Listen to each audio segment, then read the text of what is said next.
எல்லாருக்கும் வணக்கங்க. இப்போது 2 நாளாக வந்து ஜம்மு காஷ்மீரில் கிஷ்த்வார் அப்படிங்கிற டிஸ்ட்ரிக்டில் வந்து டெரரிஸ்ட் அட்டாக் நடந்துகிட்டு இருந்தது. அதில் வந்து நம்ம செக்யூரிட்டி ஃபோர்ஸஸும் வந்து கன்ஃபைட் பண்ணாங்க. அதில் 2 டெரரிஸ்ட் வந்து இறந்துட்டாங்க. அப்புறம் ஒரு சோல்ஜர் ஒருத்தர் வந்து இறந்துட்டார்.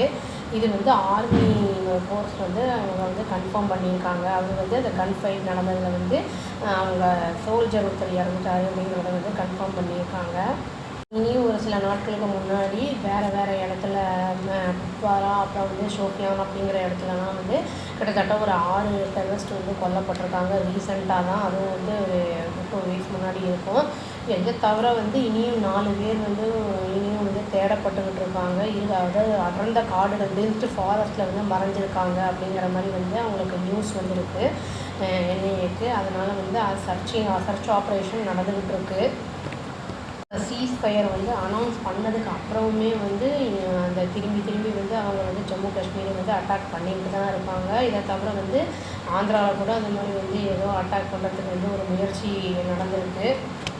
ஜம்மு காஷ்மீரில் வந்து 17 இடங்களில் வந்து 4 டிஸ்ட்ரிக்ட்ஸில் 17 லொக்கேஷன்ஸில் வந்து தேடுதல் வேட்டையை வந்து ஆரம்பிச்சிருக்காங்க. எந்தெந்த இடம்னா பூஞ்ச், அப்புறம் ரஜௌரி, உதம்பூர், அப்புறம் ராம்பன் அப்படிங்கிற இடங்கள்ல டிஸ்ட்ரிக்ஸ் எல்லாம் வந்து ஃபுல்லாக வந்து ஒவ்வொரு வீடாக போய் வந்து செக் பண்ணிகிட்டு இருக்காங்க. அந்த மாதிரி வந்து செக் பண்ணி யாராவது இருக்காங்களா என்ன ஏது அப்படிங்கிறது, அந்த மாதிரி வந்ததுன்னா என்கவுண்டரில் வந்து போட்டுடலாம் அப்படிங்கிற மாதிரி ஃபுல்லாக செக்யூரிட்டி ஃபோர்ஸஸ்லாம் வந்து இந்த வேலையில் தான் ஈடுபட்டிருக்காங்க. இறந்த அந்த சோல்ஜரை வந்து இறுதி மரியாதையை அவருக்கு செலுத்தி அவரை வந்து பாடியை வந்து அவங்களோட ஊருக்கு அனுப்பி வச்சுட்டாங்க. அவங்க இது வந்து பகல்கம் அட்டாக் அப்புறம் தான் வந்து இதெல்லாம் நடந்துகிட்டு இருக்குது. இதை வந்து தரவும் செக் பண்ணிகிட்டு இருக்காங்க.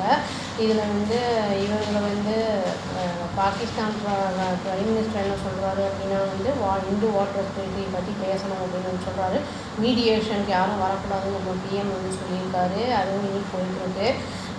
நம்ம வந்து அங்கே ஏதோ அட்டாக் நடந்ததுக்கு வந்து பலுச்சிஸ்தானில் அட்டாக் நடந்ததுக்கு நம்ம தான் இந்தியா தான் காரணம் அப்படிங்கிற மாதிரிலாம் சொன்னாங்க. பட் இந்தியா வந்து ஸ்ட்ரிக்டாக வந்து ரிஜெக்ட் பண்ணியிருக்கத. இந்த பகல்கம் அட்டாக் வந்து நடந்ததில் வந்து அதுலேயுமே வந்து இந்த தீவிரவாதிகள் ஒருத்தர் 2 பேர் இனியுமே வந்து தப்பிச்சிட்டாங்க, வேறு இடத்துல மறைஞ்சிருக்காங்க ஜம்மு காஷ்மீர்லேயே அப்படிங்கிற மாதிரி சொல்கிறாங்க. அதை அவங்களையுமே தேடிட்டு தான் இருக்காங்க. இதில் வந்து ஜோதி மல்ஹோத்ராவுக்கும் இந்த பகல்கம் அட்டாக் நடக்கிறதுக்கு முன்னாடி வந்து பாகிஸ்தானுக்கும் ஒரு விசிட் போயிட்டு வந்திருக்கு. அதை பற்றியும் நியூஸ் வந்திருக்கு. இதை தவிர இனி எவ்வளோ டெரரிஸ்ட் இருக்காங்க என்ன ஏது அப்படின்லாம் ஒன்றும் தெரியல. பார்த்தா தான் தெரியும். லோக்கலில் இருக்கிறவங்கலாம் ஏதாவது இவங்களுக்கு ஹெல்ப் பண்ணுறாங்களா அப்படிங்கிறதையும் வந்து விசாரிச்சுக்கிட்டு இருக்காங்க.